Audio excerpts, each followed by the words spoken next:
In this guide, I'm going to show you how to set up Google Play Family Library. This is Aiden from JustBoz, and before we get into this guide, make sure to like the video and subscribe to the channel with all notifications on. It really does help with the channel and it lets us know that you want more content like this, so we greatly appreciate it. If at any point throughout this guide you did have any questions, just ask them down in the comment section below and we can help you out further. I'm going to be doing my best to reply to every single comment down there. Begin by opening up the Google Play Store and you need to tap your profile picture up in the top right corner. Then scroll down on here, select settings towards the very bottom, and then go ahead and tap family.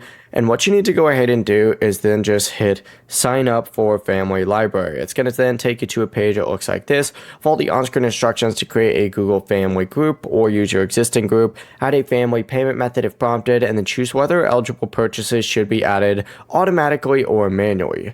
You can also invite up to 5 family members, and once they accept the invitation, each person should open up the Play Store, go to the profile picture section, go to settings, family, sign up for Family Library to finish joining, and Family Library can share eligible apps, games, movies, TV shows, ebooks, audiobooks, and so much more, but not every Google Play purchase does qualify, so just keep that in mind. Before you do leave, make sure to like the video and subscribe to the channel with all notifications on. It really does help with the channel and it lets us know that you want more content like this. We'd greatly appreciate it. And if at any point throughout this guide you did have any questions, just ask them down in the comment section below and we can help you out further. I'm going to be doing my best to reply to every single comment down there. Peace.